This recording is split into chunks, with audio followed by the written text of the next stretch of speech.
भगवान परशुराम को क्षत्रिय कुलद्रोही मानते हैं। तो इसके विषय में आपकी क्या राय है? आखिर में ऐसा क्यों लोग मानते हैं? बहुत सुंदर प्रश्न, और प्राय प्रश्न लोग मुझसे करते रहते हैं। या हम लोग मनुष्य हैं, हम लोग तो अन्न खाने वाले हैं ना, वो भी कलयुगी मनुष्य हैं।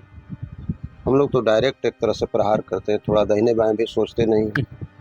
हम लोग को भगवान को भी हम लोग तो जाति में बांट लिया है। कोई हनुमान जी को अपने जाति का बता रहा है, कोई भगवान परशुराम को ब्राह्मण जाति का बता रहा है, कोई भगवान राम को क्षत्रिय जाति का बता रहा है, यहाँ तक भगवान कृष्ण को यदुवंशी लोग कह रहे हैं कि हमारे जाति के। लेकिन भगवान सब जाति में हैं और सब जातियों से परे। भगवान परशुराम को अगर कोई कहे कि ये क्षत्रिय द्रोही थे, और भगवान राम को कहे कि ये ब्राह्मण द्रोही थे, मैंने रावण क्या था? ब्राह्मण था। लेकिन रावण का भी उन्होंने वध किया। लेकिन भगवान राम सर्वत्र पूजे जाते हैं। क्यों पूजे जाते हैं? भगवान को जाति से नहीं कुछ लेना, और जाति बंधन में बंधने वाले नहीं। भगवान परशुराम जो है, जिस समय उनका जन्म हुआ था माता रेणुका के गर्भ से, उनके पिताजी जमदग्नि ऋषि थे, और जमदग्नि ऋषि सप्त ऋषियों में माने जाते हैं। सप्त ऋषियों में उनका स्थान है। उनकी पत्नी रेणुका थी। और ऐसी शास्त्रीय मान्यता भी है कि हम लोगों का जो तहसील जमानिया है, उसका एक तरह से नामकरण या नाम बदलने का एक तरह से प्रयास चल रहा है कि उसको जमदग्निपुरी कर दिया है, जैसे गाजीपुर को गाजीपुरी। तो भगवान परशुराम का वहाँ मंदिर भी है, जमानिया मोड़ के कुछ दूर बाद ही। और जिस समय इनका जन्म हुआ, उस समय है वंशीय क्षत्रियों का अत्याचार चरम सीमा पर था। है क्षत्रियों में सहस्त्रार्जुन नाम के एक तरह से थे, यद्यपि कि भगवान विष्णु के वो भी अंश ही थे। उन्होंने क्या किया कि इनके पिताजी का वध कर दिया। अच्छा। परशुराम जी के पिताजी का वध कर दिया। अब परशुराम जी ने यह संकल्प लिया कि इन आतताइयों को, इन दुष्ट क्षत्रियों को मैं समूल नष्ट कर दूंगा। और भगवान शिव की तपस्या करके उन्होंने उनसे फरसा प्राप्त किया। और फरसा और भगवान का चक्र सुदर्शन और इंद्र का वज्र, ये तीनों तेज से बना, एक ही तेज से बने हुए थे। उस फरसे से इन्होंने 21 बार एक तरह से पृथ्वी पर दुष्ट क्षत्रियों का संहार किया। दुष्ट क्षत्रियों का, पूरे क्षत्रियों का, मतलब जो दुष्ट थे, दुष्ट जो क्षत्रिय थे, फैलाए हुए थे, जो एक तरह से आतंक फैलाए हुए थे, उनका इन्होंने वध किया है। अब उदाहरण के तौर पर मैं आपको बतलाता हूँ, ये क्षत्रिय कुलद्रोही नहीं थे, जैसा कि इनके ऊपर आरोप लगता है। भीष्म पितामह इनके शिष्य थे। अब भीष्म पितामह क्षत्रिय थे, चंद्रवंशी क्षत्रिय थे।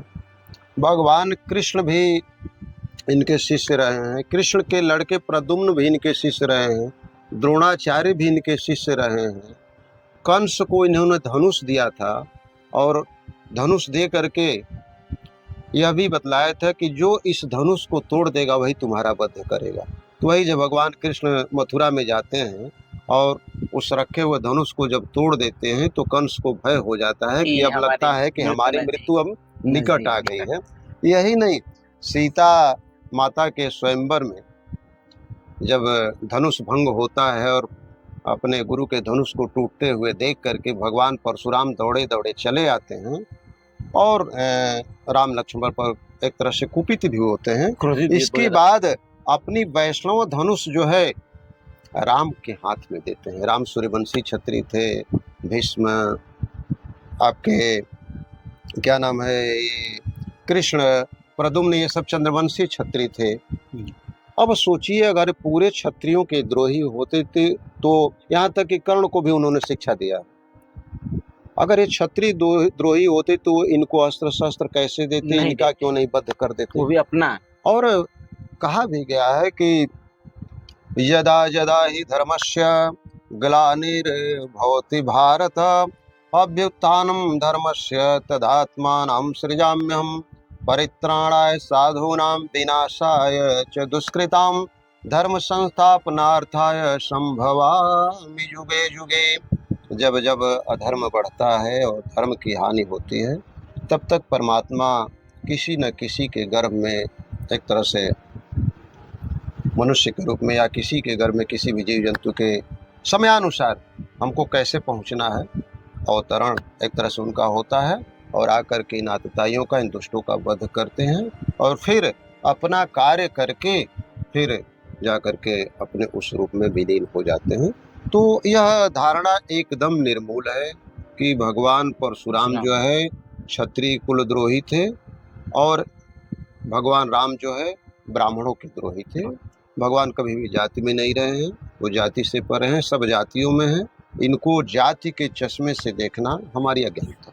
गुरुजी, अभी फिलहाल की मैं बात करूं तो जिस तरीके से जाति का माहौल जो बना हुआ है, भगवान होते तो फिर वापस चले जाते। भगवान अभी आएंगे क्योंकि भगवान अभी इसलिए नहीं आएंगे कि भगवान के अवतरण के लिए वैसी माता देवकी चाहिए, वैसी माता कौशल्या चाहिए, वैसे पिता वसुदेव चाहिए, वैसे पिता दशरथ चाहिए।